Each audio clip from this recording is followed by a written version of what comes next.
Excellency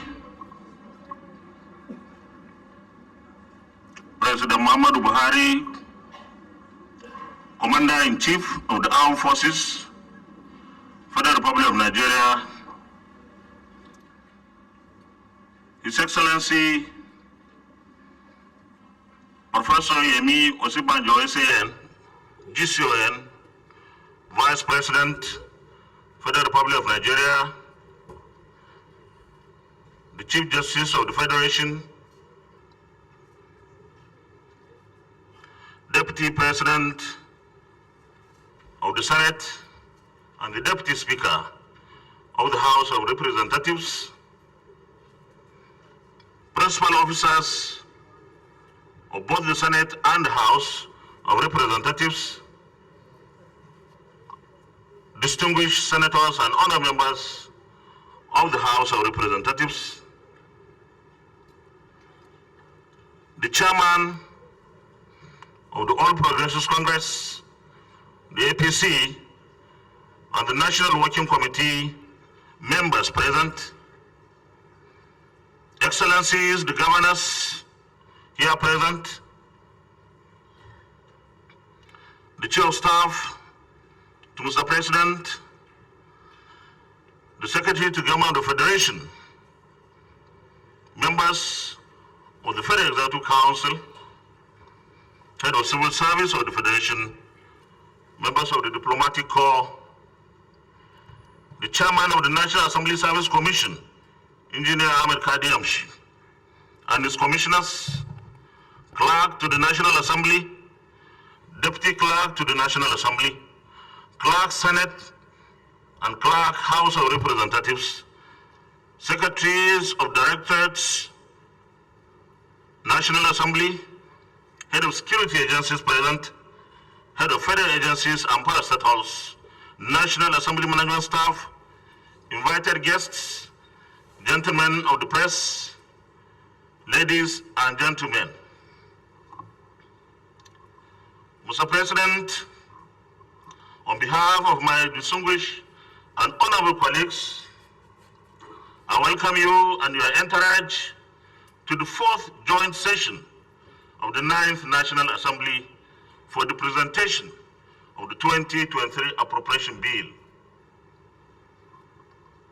Mr. President, this joint session is going to be the last session for the 9th National Assembly to receive the budget estimates for consideration and passage.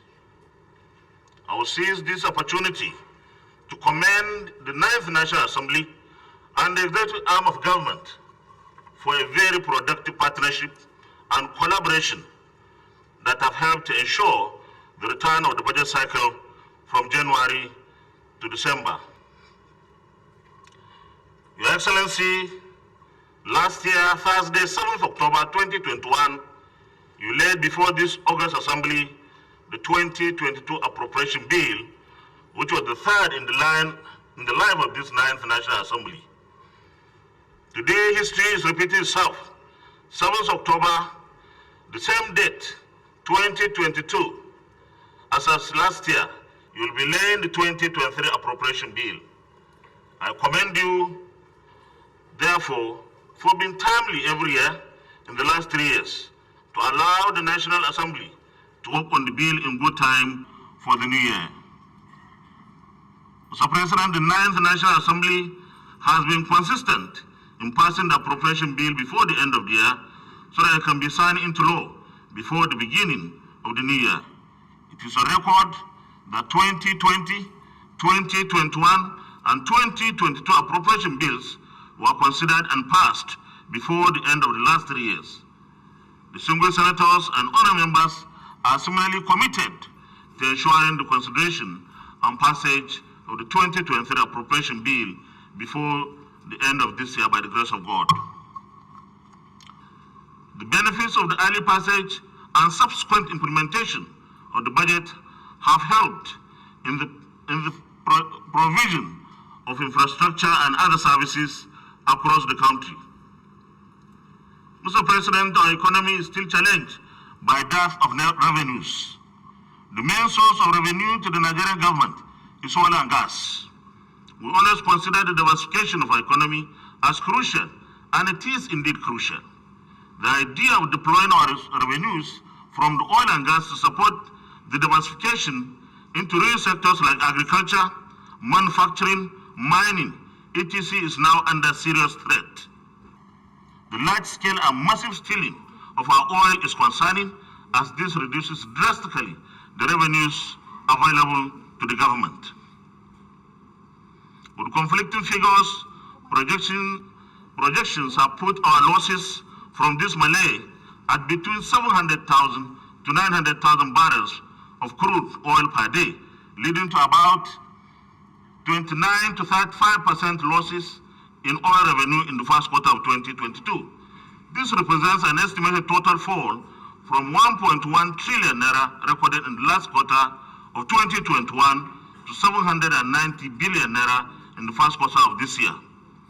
The situation has worsened. Recently, the loss of our oil has reached 1 million barrels per day. Translated into monetary terms, our loss is monumental and deleterious. The figures show we are not able to meet the OPEC daily quota of 1.8 million barrels per day for our country. Mr. President, I consider the oil thieves the worst enemies of our country. The thieves have declared war on our country and our people. I strongly feel that we need to take the necessary measures to stop the thieves immediately. Otherwise, our economy will be completely devastated. Also, our efforts to provide the necessary infrastructure and diversification of the economy would both be thwarted. It is time to take drastic and desperate measures against the thieves.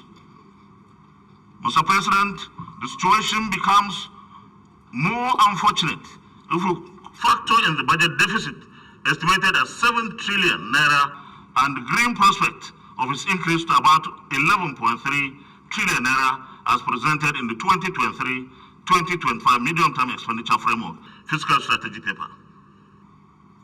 Your Excellency, we can reduce the deficit by stopping the theft.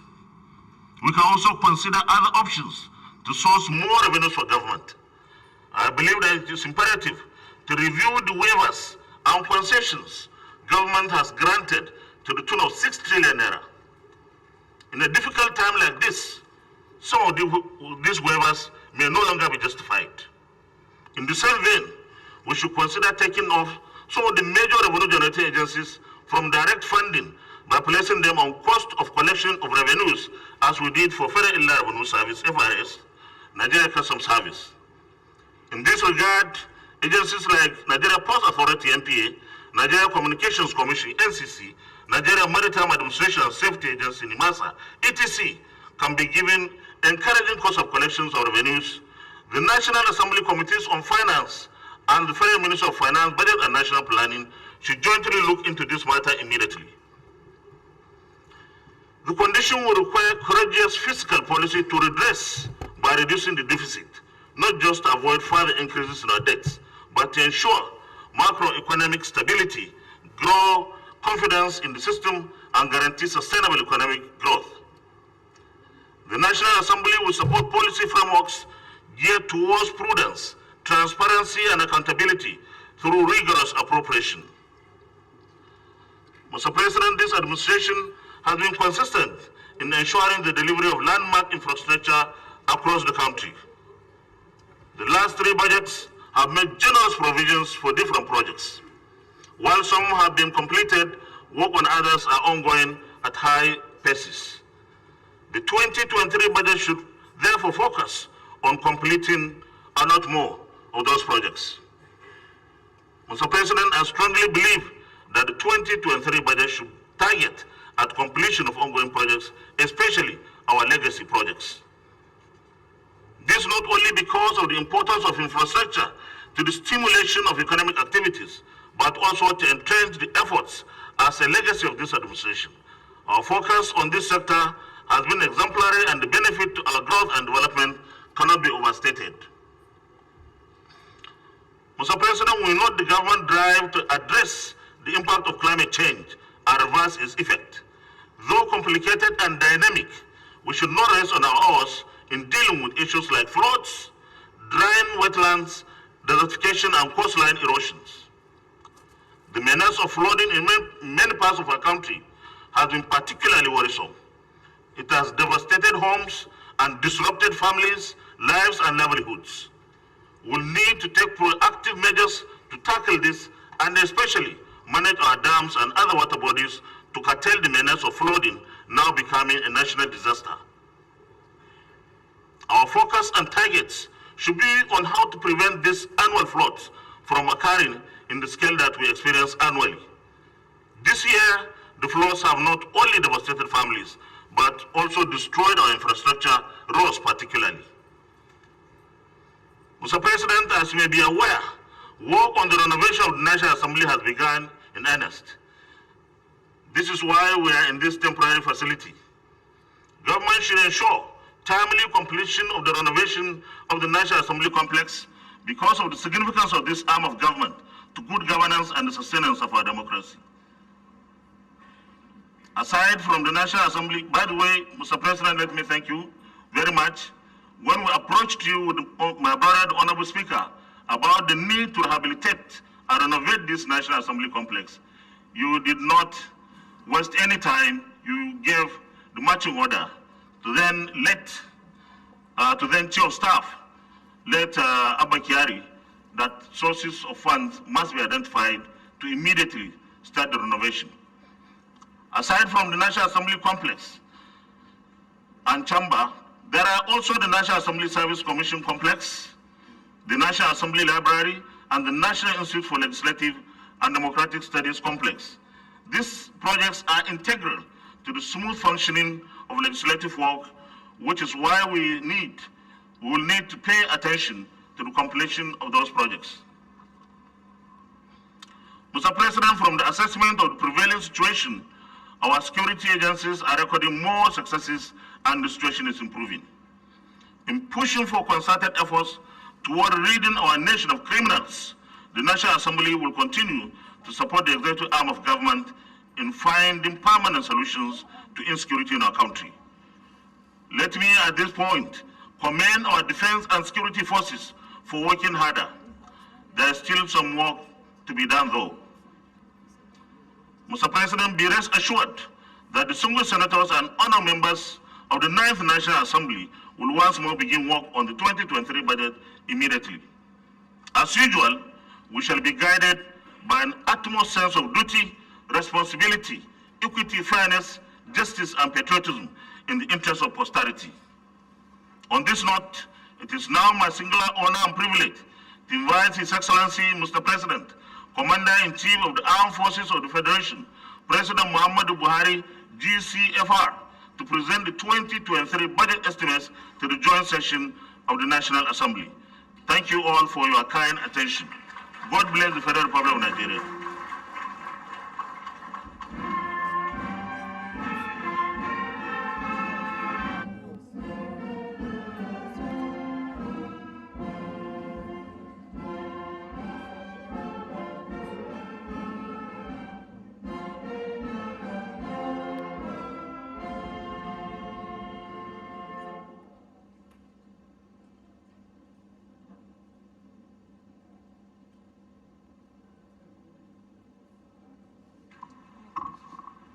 Your Excellency, the Vice President, the President of the Senate, Honorable Speaker, House of Representatives, the Chief Justice of Nigeria, the governors present, members of the National Assembly, members of the Federal Executive Council, the National Chairman, APC, senior government officials, distinguished ladies and gentlemen.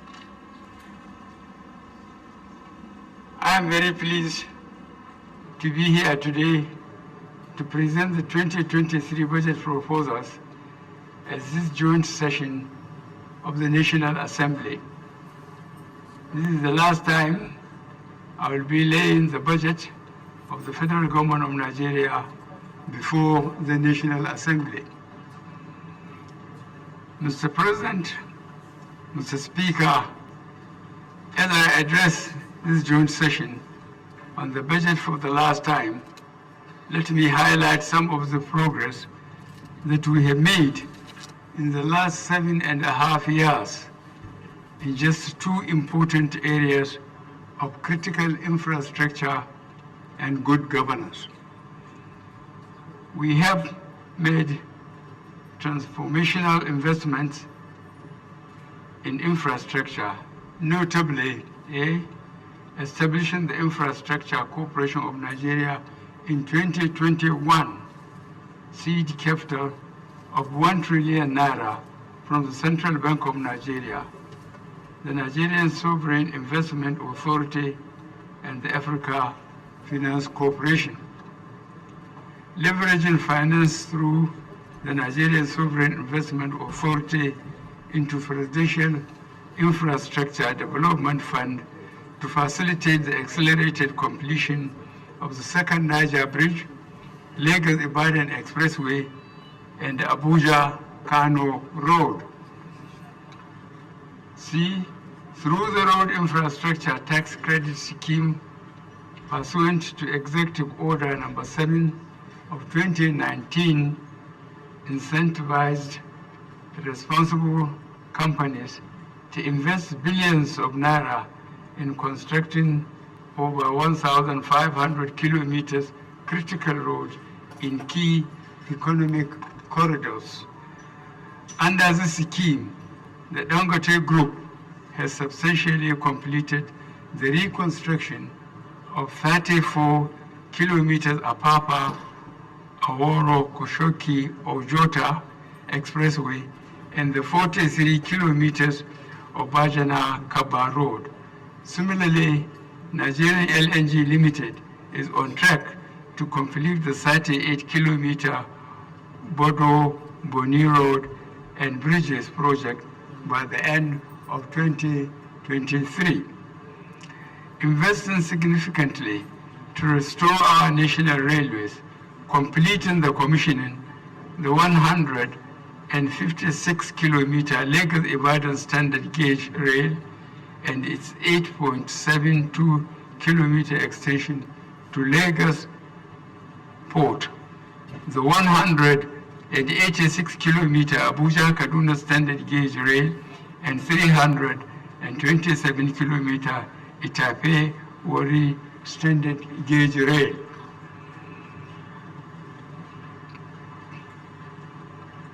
I have leveraged over billions of United States dollars in concessional and funds from our partner of the World Bank International Finance Corporation, African Development Bank, JICA, as well as through the Central Bank of Nigeria, working with Finance Ministry to support the power sector and reforms.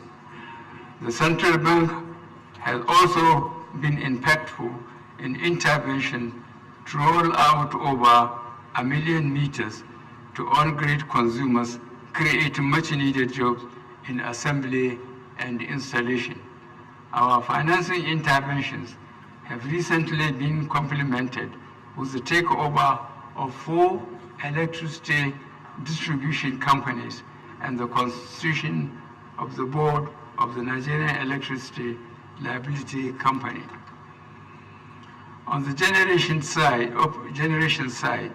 we have made significant investments in the incremental 4,000 megawatts of power generating assets, including Zingeru Hydro, Kashimbila Hydro, Afam 3 Fast Power, Kudenda Kaduna Power Plant, the Opai Phase 2 Plant, the Dangote Refinery Power Plant, and others.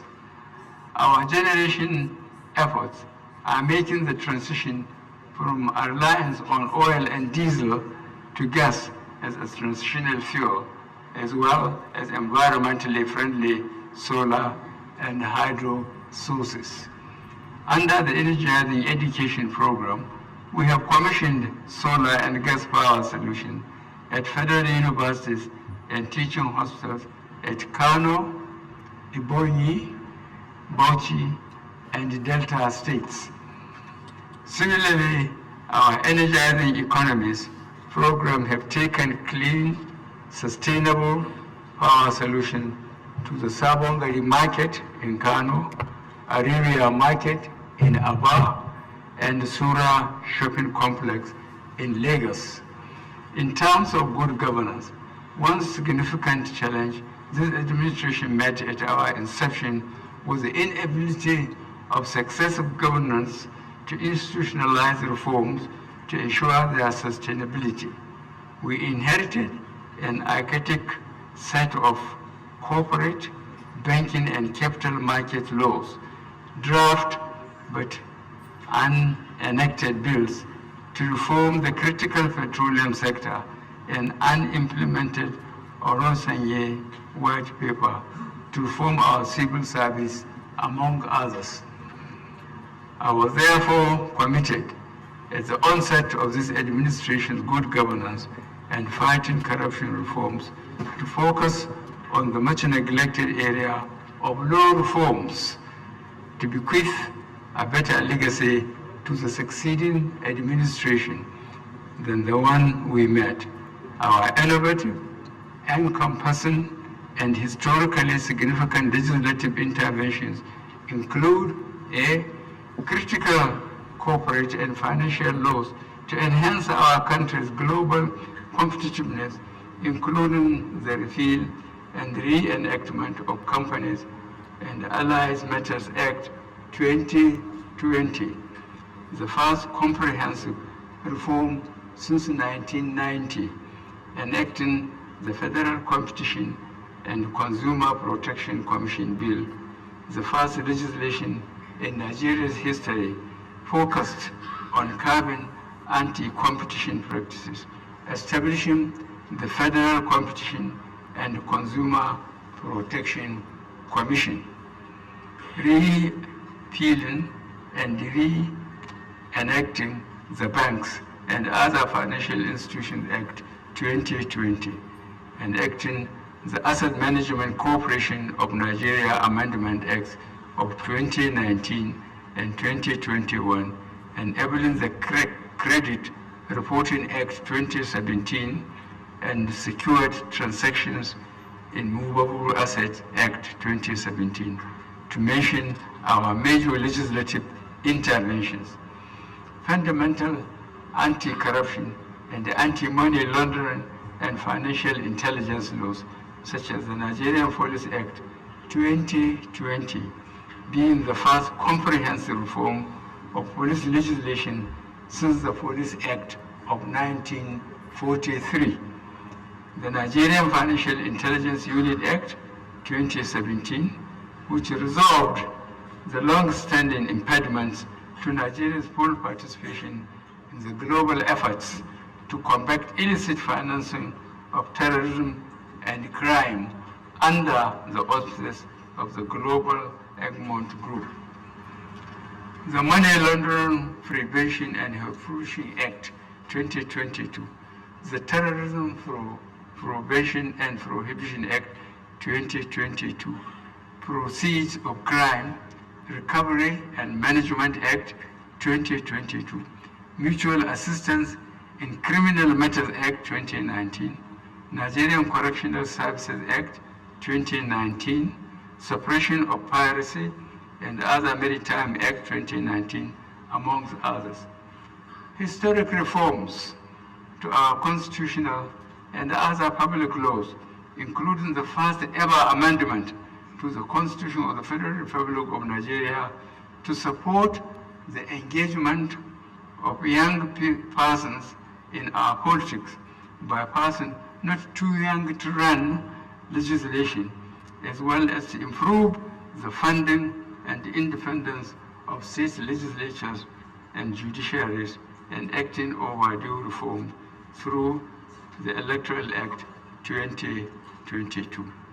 Finally, enacting into law the Petroleum Industry Act 2021, after close to 2 decades of drastic debates and delays, leading to the commercialization of NNPC Limited and other much needed reforms to our energy sector. This important law also complements other landmark legislations, such as the Deep Offshore and Inland Basin Production Sharing Contract Act 1993, Amendment Act 2019, to increase oil and gas revenues accruing to the Federation.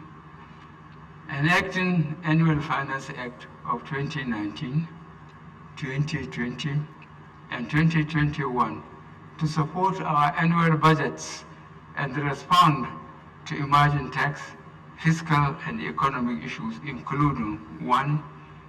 Reducing headline corporate tax rates for small and medium-sized enterprises. 2. Reforming active tax legislation in line with global best practices to combat base erosion and transfer pricing. And 3. Reforming the taxation of securities, lending, and real estate investment trusts to spur increased investment on our capital markets. And 4. Empowering the Federal Inland Revenue Service and the Nigerian Customs Service to optimize their use of technology to more efficiently collect taxes and levies. And 5. Increasing VAT revenues predominantly to support our states and local governments' precious finances during and after the impact of coronavirus pandemic on the economy.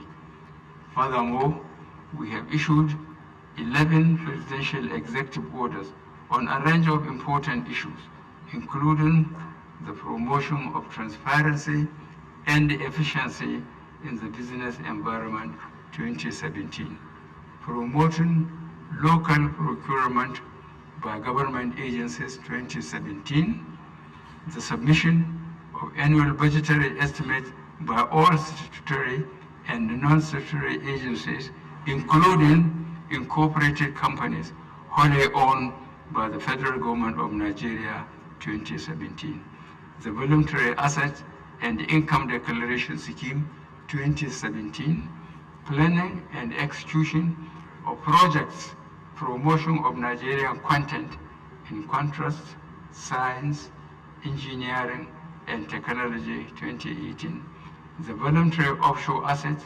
Regularization Scheme 2018, Orphan Defecation and Enhanced Sanitation 2019, the Innovative Road Infrastructure Development and Refurbishment Investment Tax Scheme 2019, and the National Public Buildings Maintenance 2022. We would not have made these historical achievements without the exceptional partnership this administration has had with the leadership and members of the National Assembly. So may I pause here to once again thank the Senate and the House of Representatives for your engagement, support, and contribution to these successes, which history will remember us all favorably for. The 2023 budget was prepared amid a very challenging world economy that is weakened by the lingering effects of the coronavirus pandemic, high inflation, high crude oil prices, resulting in huge costs of PMS subsidy and negative spillover effects of Russia-Ukraine war. Many economies around the world are currently contending with fiscal instability, slow growth, food crisis, and high interest rates. Like many other countries, our economy faces headwinds from lower revenues, high inflation, exchange rate depreciation, and insecurity. However, Nigeria's real gross domestic product grew by 3.54% in the second quarter of 2022, making the seventh consecutive quarter of growth. Our interventions and reflationary measures have been very effective and impactful.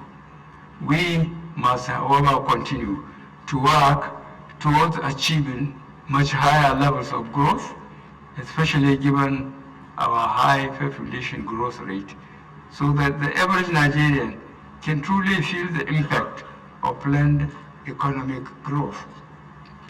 Distinguished senators and honorable members, despite continuing efforts, unemployment, underemployment, and poverty rates remain high.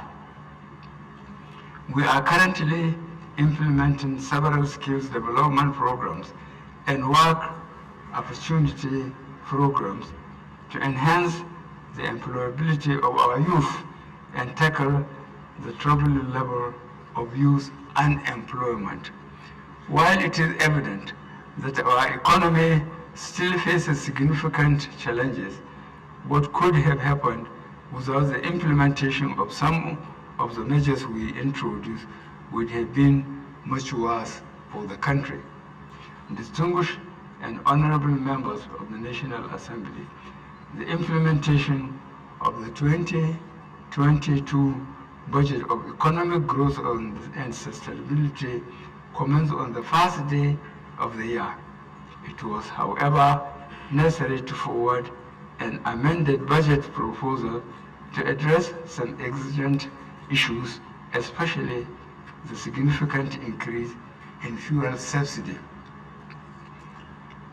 The amended 2022 budget was based on a benchmark oil price of 73 United States dollars per barrel, oil production of 1.60 million barrels per day, and exchange rate of 410.15 naira to United States dollar.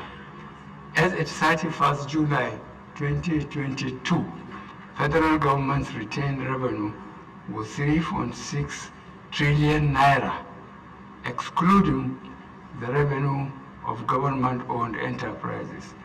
Thus, revenue collection was only 63% of our target, largely due to the underperformance of oil and gas revenue sources. Despite higher oil prices in 2022, oil revenue was below target due to significant oil production shortfalls and high petrol subsidy costs resulting from the significant rise in crude prices, which ultimately increased PMS prices worldwide.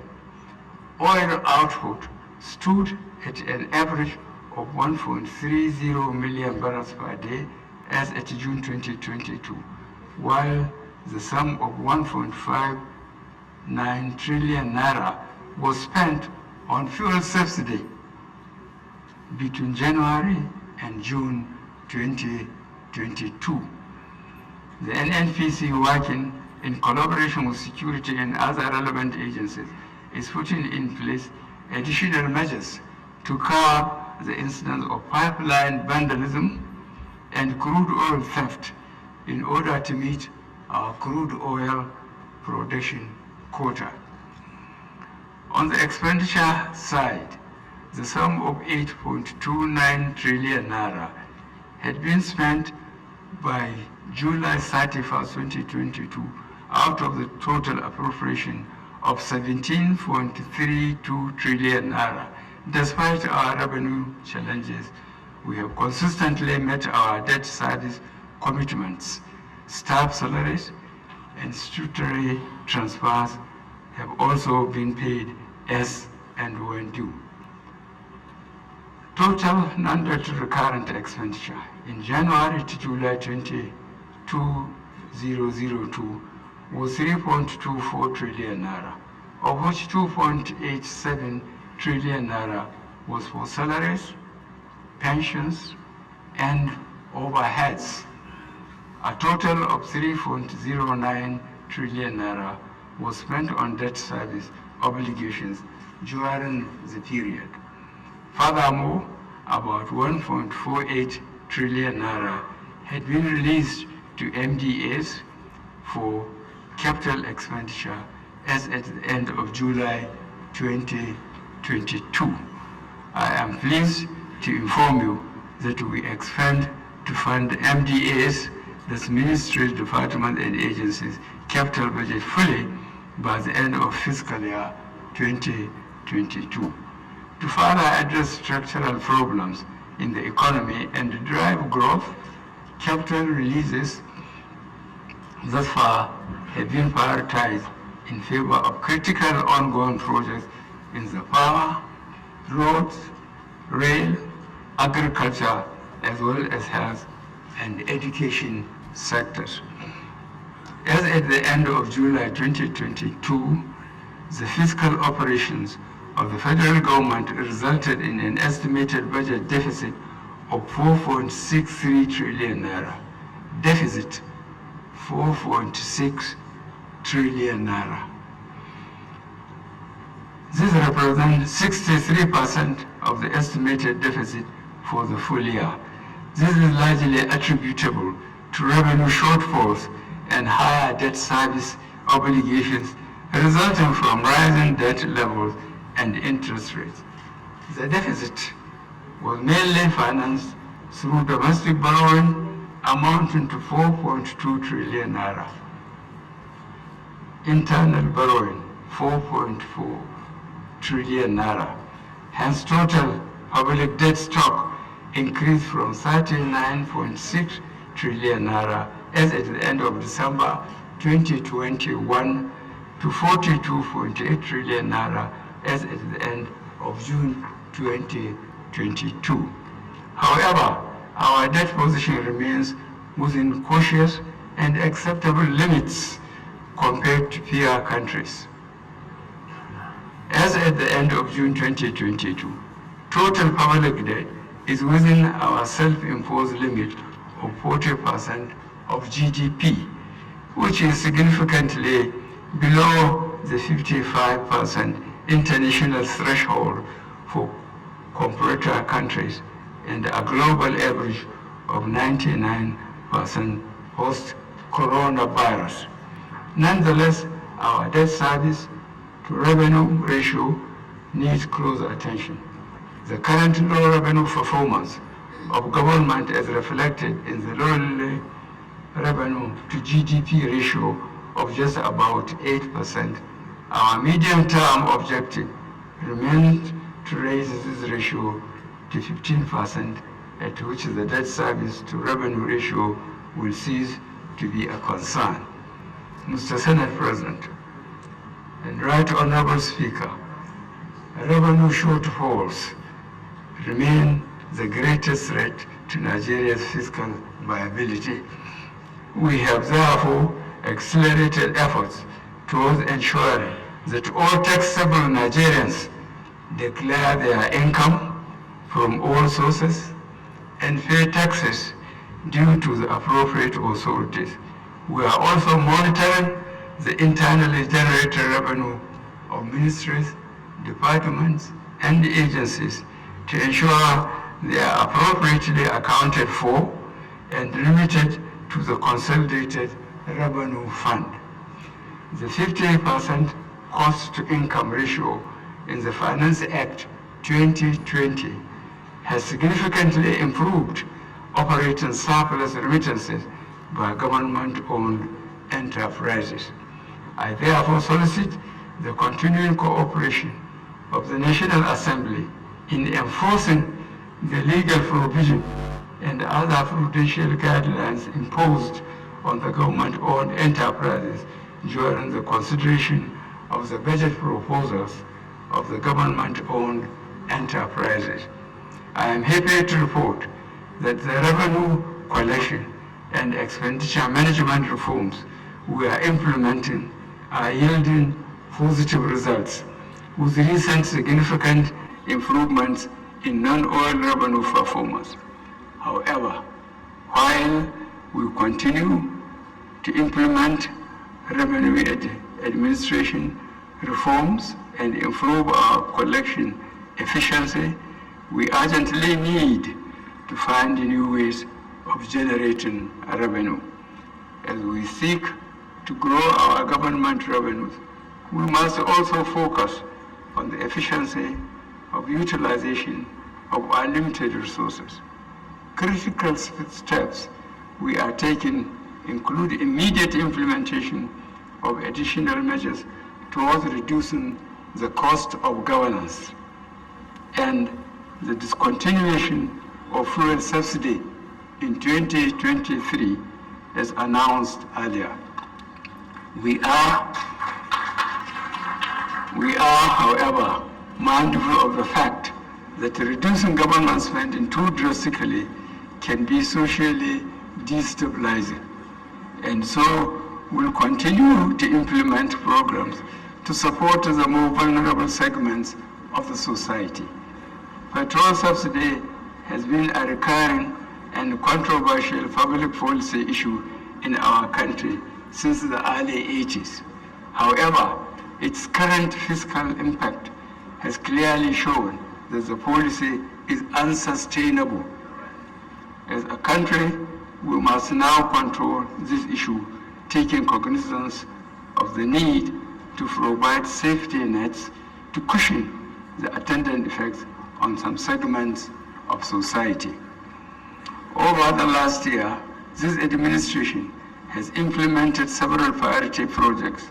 Our focus has been on the completion of key road and rail projects, the effective implementation of power sector projects, the provision of clean water, construction of irrigation infrastructure and dams across the country, and critical health projects such as upgrading primary health care centers across the 6 geopolitical zones.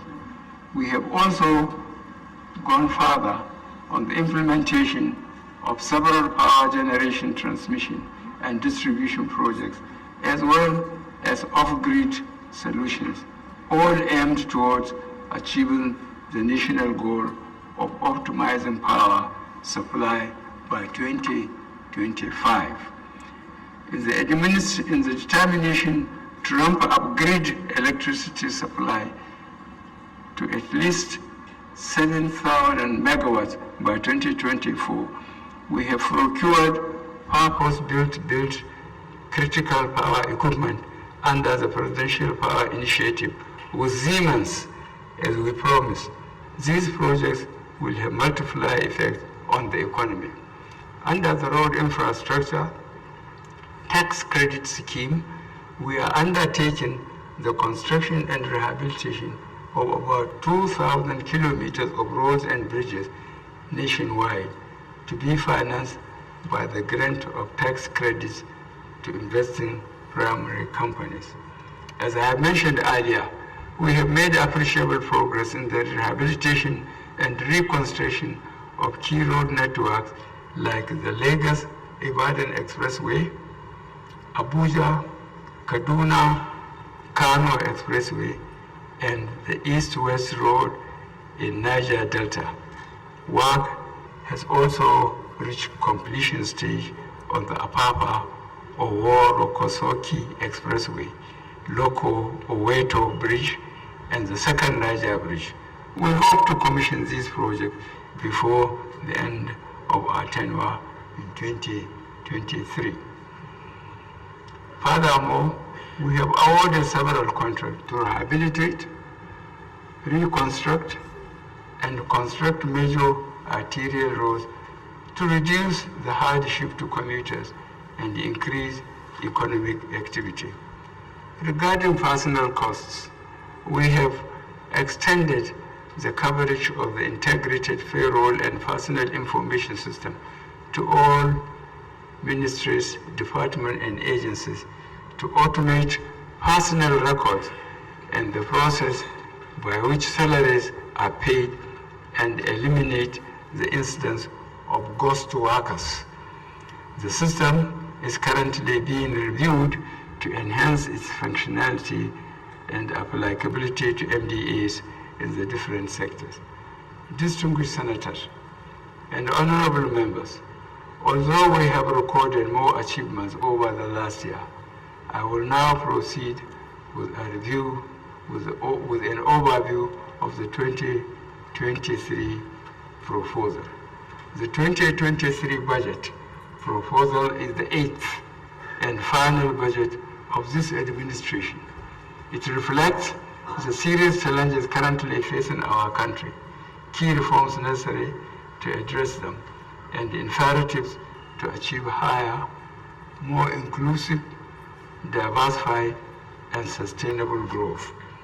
The expenditure policy of government in 2023 is designed to achieve the strategic objectives of National Development Plan 2021 to 2025, including microeconomic stability, human development, food security, improved business environment, energy sufficiency, improving transport infrastructure, and promoting industrialization focusing on small and medium-scale enterprises. Against the backdrop of the challenging global and domestic economic environment, it is imperative that we strengthen our microeconomic environment and address subsisting challenges as a country.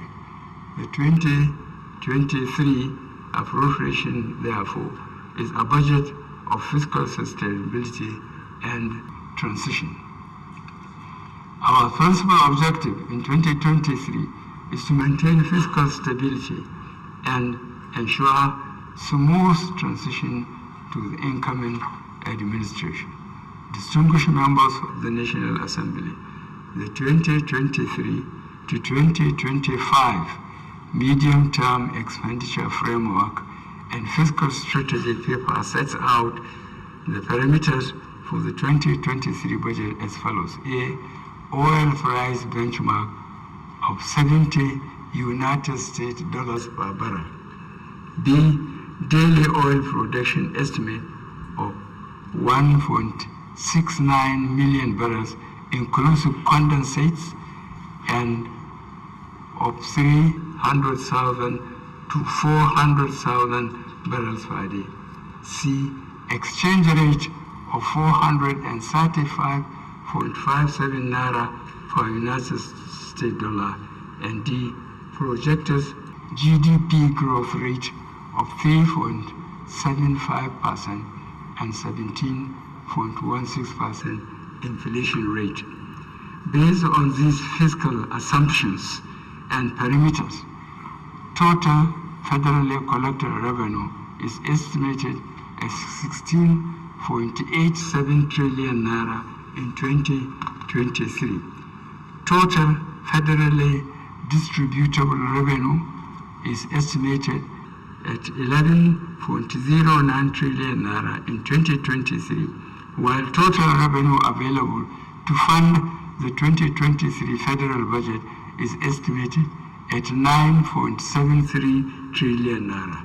This includes the revenue of 63 government-owned enterprises. Oil revenue is projected at 1.92 trillion naira. Non-oil taxes are estimated at 2.43 trillion naira. Federal Government of Nigeria independent revenue are projected to be 2.21 trillion naira. Other revenues total 762 billion naira, while the retained revenue of the government-owned enterprises amount to 2.42 trillion naira. The 2023 appropriation bill aims to maintain the focus of MDAs on the revenue side of the budget and greater attention to internal revenue generation, sustenance of revenue generation, sustenance of revenue diversification strategy would further increase the non-oil revenue share of total revenues. A total of expenditure of 20.51 trillion naira is proposed for the federal government in 2023. This includes 2.42 trillion naira spending by government-owned enterprises. The proposed 20.15 trillion naira 2023 expenditure comprises A, statutory transfers of 744.1 billion naira, B, non-debt recurrent costs of 8.27 trillion naira. C. Personal costs of 4.9 trillion naira. D. Pensions, gratuities, and retirees' benefits of 854.8 billion naira. E. Overheads of 1.1 trillion naira. F. Capital expenditure of 5.35 trillion naira, including the capital component of statutory transfers. G. Debt service of 6.31 trillion naira. And H. Sinking fund of 247.73 billion naira to retire certain maturing bonds.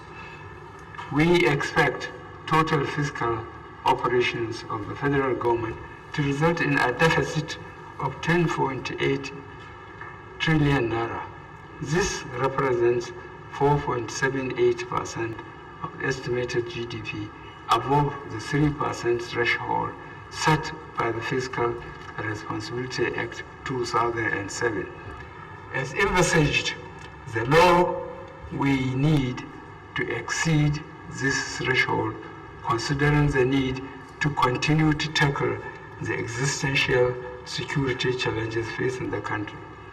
We plan to finance the deficit mainly by new borrowings totaling 8.80 trillion naira, 206.18 billion naira from privatization proceeds, and 1.77 trillion naira drawdowns on bilateral, multilateral loans secured for specific development projects and programs.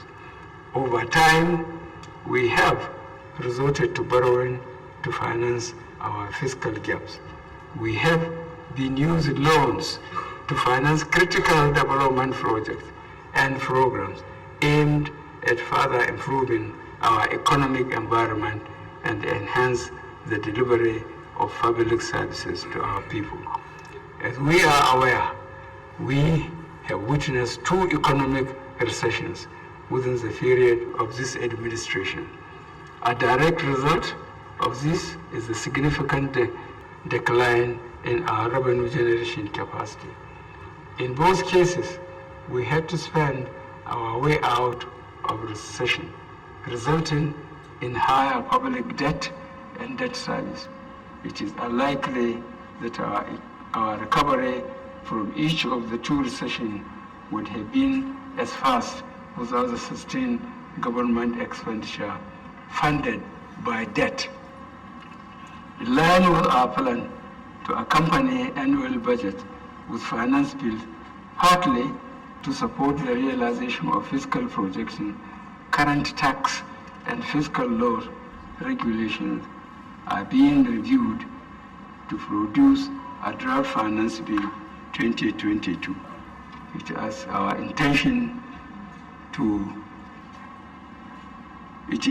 intention that once ongoing consultations are completed, the Finance Bill 2022 would be submitted to the National Assembly to be considered alongside the 2023 Appropriation Bill. To ensure fiscal sustainability, we will further improve our business enabling environment, accelerate current revenue-based fiscal consolidation efforts, and strengthen our expenditure and debt management. Distinguished senators, honorable members, you may recall that we earlier integrated the budget of government-owned enterprises into the federal government's 2019 budget submission. This has helped to enhance the comprehensiveness and transparency of the federal government budget. It has, however, come to my attention that government-owned enterprises liaise directly with relevant NAS committees to have their budget passed and issued to them directly. I would like to implore the leadership of the National Assembly to ensure that the budget I lay before here today, which includes those of the government-owned enterprises, be returned to the presidency when passed. The current practice, where some committees of the National Assembly purport to pass budgets for government-owned enterprises, which are at variance with the budgets sanctioned by me, and communicate such directly to the MDAs, is against the rules and needs to stop, please.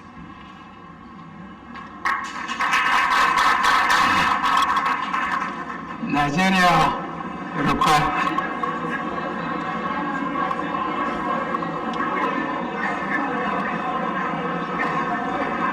okay, it is still my turn. It is still my turn. Nigeria requires a huge outlay of resources to close current infrastructure gaps and boost its economic performance. Government will develop projects that are good candidates for public-private partnership by their nature for private and sector participation. Distinguished senators, honorable members, ladies and gentlemen, over the course of this administration, we have embarked on a number of reforms in the public finance management space. These reforms are bearing fruits, and we have seen some of the benefits, the return to a predictable January to December fiscal year for the federal government of Nigeria budget. Earlier this year, I was briefed of the impressive performance of the Nigeria in the Open Budget Survey as the third best or most improved country in the world, matching the global average score in budget transparency and exceeding the global average in public participation. I command the Budget Office of the Federation and the Supervising Ministry of Finance and National Planning, the National Assembly leadership, the relevant appropriation and finance committees, as well as non-state actors who have worked tirelessly in pushing for greater transparency and accountability in our budget process. We need to sustain and institutionalize the gains of these reforms. To this end, I have directed the Minister of Finance, Budget and National Planning to immediately work on mainstreaming these reforms and work with the National Assembly on passing an organic budget law, which I hope to assent to before the end of this administration. The government notes with dismay the crisis that has paralyzed activities in the public universities in the country. We expect the staff of these institutions to show a better appreciation of the current state of affairs in the country. In the determined effort to resolve the issue, we have provided a total of 470 billion naira in the 2023 budget from our constrained resources for revitalization and salary enhancements in the tertiary institutions. Distinguished senators and honorable members, it is instructive to know that today government alone cannot provide the resources required for funding tertiary education. In most countries, the cost of education is jointly shared between the government and the people, especially at the tertiary level. It is imperative, therefore, that we introduce a more sustainable model of funding tertiary education. The government remains committed to the implementation of agreements reached with staff union within available resources. This is why we have remained resolute that we will not sign any agreement that we would be unable to implement. Individual institutions would be encouraged to keep faith with any government reached in due course to ensure stability in the educational sector. Government is equally committed to improving the quality of education at other levels. Recently, we implemented various incentives aimed at motivating and enhancing teachers' development in our schools. In the health sector, the government intends to focus attention on equipping existing hospitals and rehabilitating infrastructure. Emphasis will also be on local production of basic medicines and vaccines. As human capital is the most critical resource for national development, our overall policy thrust is to expand our investment in education, health, and social protection. To harness the potentials of all Nigerian women and enable them to productively contribute to the economy, we will continue to prioritize women's empowerment programs across various MDAs in 2023. Government is very concerned about the high food prices in the country. Various measures are being implemented to address the structural factors underlying the issue. We will also step up current efforts aimed at boosting food production and distribution in the country. You will recall our efforts in improving production of fertilizer, rice, maize, cassava, among other initiatives.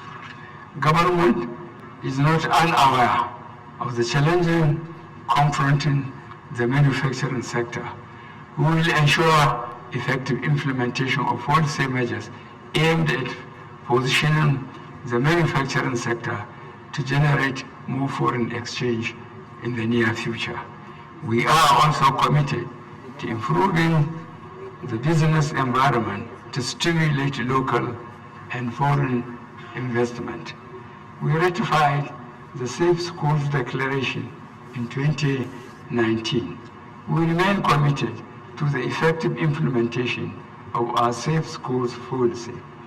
A total of 15.2 billion naira has been specifically provided in the 2023 budget to scale up current measures to provide safer and conducive learning environment in our schools.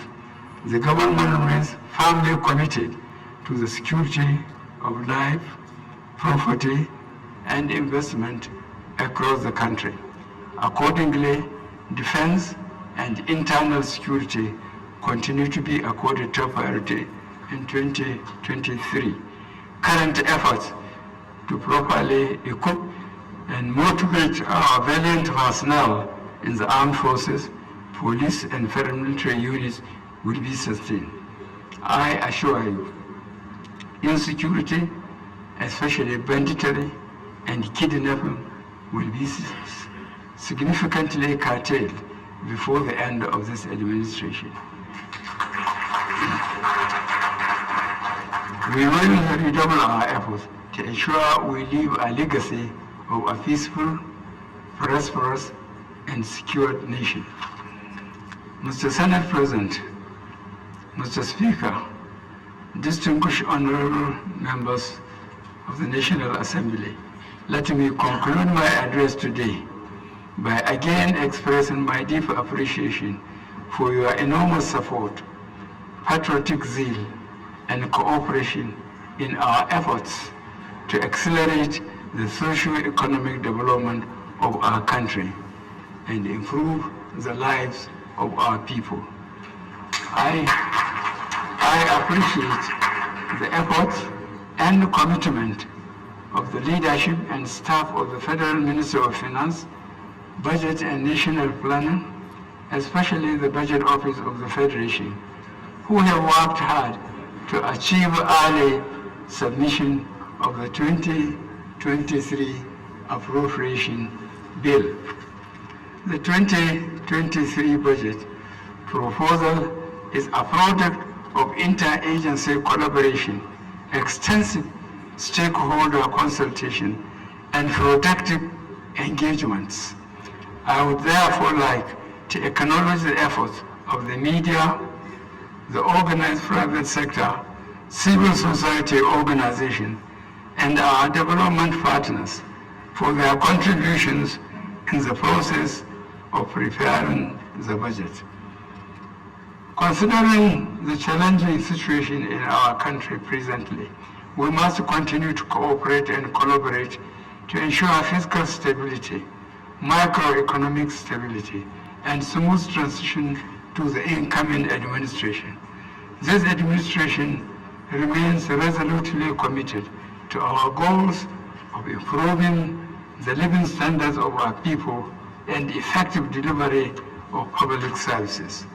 Distinguished and honorable members of the National Assembly, although no single government can solve all the problems of our country during its own tenure, I have no doubt that you share our aspiration.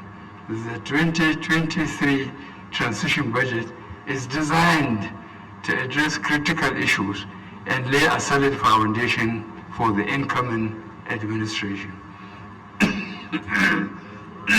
Excuse me.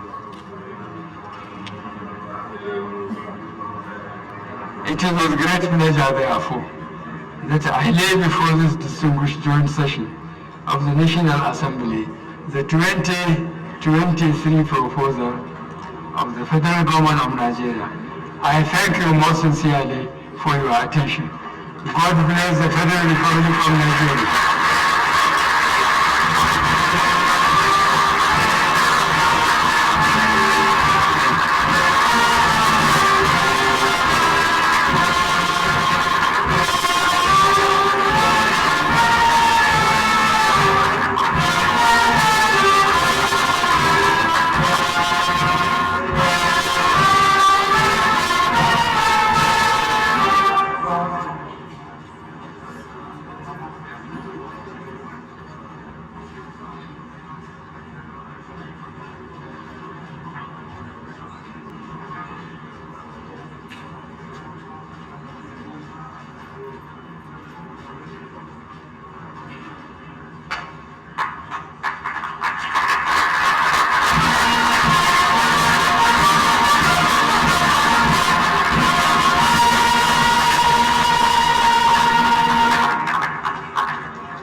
Thank you very much, Mr. President.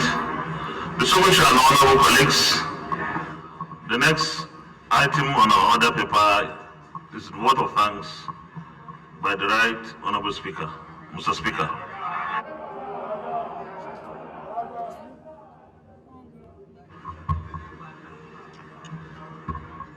His Excellency Muhammadu Buhari, GCFR President and Commander-in-Chief of the Armed Forces, Federal Republic of Nigeria, His Excellency Professor Yemi Oshibajo, Senior Advocate of Nigeria, GCON, and Vice President of the Federal Republic, the Chief Justice of the Federation, Deputy President of the Senate, and Deputy Speaker of the House of Representatives, principal officers of both the Senate and the House, distinguished senators and honorable members of the House of Representatives, Your Excellencies, the Executive Governors here present, National Chairman of all political parties, Professor Ibrahim Gambari, the Chief of Staff to the President, Mr. Boss Mustafa, the Secretary to the Government of the Federation.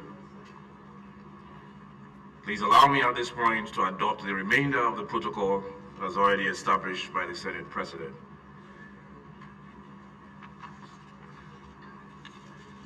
On behalf of the National Assembly, I thank the President of the Federal Republic of Nigeria, His Excellency Muhammadu Buhari, GCFR, for coming today to present the 2023 Appropriation Bill for parliamentary consideration and approval. As many of our guests may have noticed, we are here in a makeshift environment whilst the main chambers of the National Assembly undergoes extensive renovation. I can say that many of you are not as comfortable as you ordinarily would be, but please take us as you find us. I hope that this budget for this year has accommodated the completion of the chambers. Today's presentation is historic because it is the last such presentation by President Muhammadu Buhari. It is also the last time the 9th Assembly will convene to receive the President for this purpose. We are once more reminded of the finite nature of public service and the obligation to make the most of our time to deliver on our promises to the Nigerian people. It is often said that it's not how well you start, but how strong you finish. We intend here in the 9th Assembly to finish very strong. I assure you the National Assembly will prioritize this bill and ensure it is passed before the end of the year, as is the practice of the 9th Assembly. However, we will not, in the quest for timely passage, fail to do the due diligence expected of us by the Nigerian people. The reforms to the budget process initiated in the 9th Assembly have helped streamline the appropriations process and the oversight system. We have set a standard for others to match or answer for. This is to the credit of all those who worked to achieve these outcomes, particularly the senators and the honorable members. I have often said that a budget reflects priorities. National security, healthcare, education, public infrastructure, and human capital development are the priorities we have pursued in the 9th Assembly. Every appropriation act we have considered and passed has reflected these priorities to different degrees. The 2023 Appropriation Act will be a budget of consolidation, our last best opportunity to ensure that ongoing projects across the country are completed before the end of the administration. Of course, government is a continuum, and it will fall to our successors in office to continue the development initiatives of this administration and see them to completion. However, though governance continues, despite government changes, priorities may not remain the same. As such, we must endeavor to see to it that the priorities and projects we have prioritized are adequately funded and fully implemented as we continue to do the work we have been elected to do until the last moment of our tenure.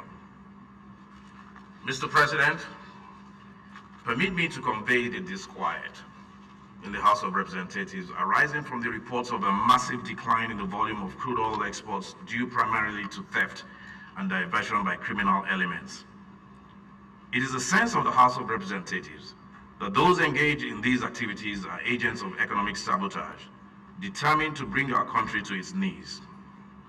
Therefore, our position is that their actions constitute treason against our country, for which they and their enablers, whoever they may be, must be held accountable to the fullest extent permitted by law.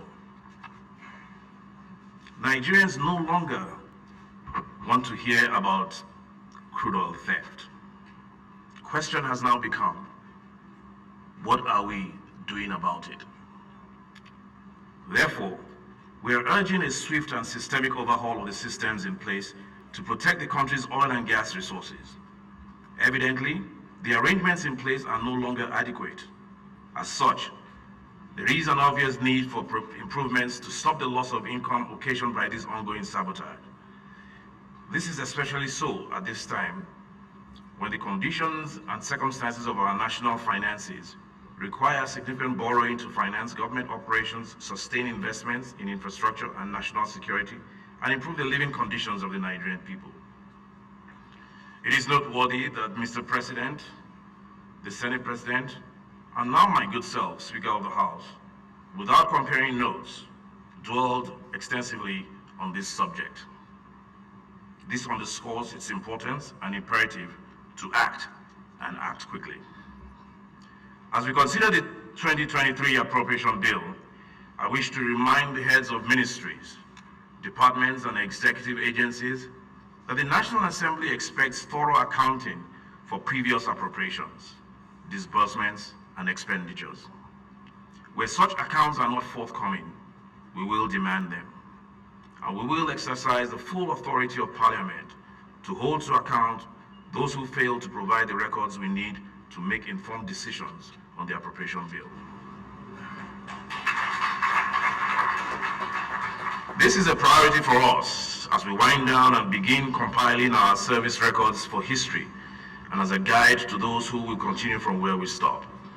Just as the 9th Assembly has reformed the appropriations process to ensure timely budget passage, we also intend to leave a legacy of transparency and accountability as a standard for the future.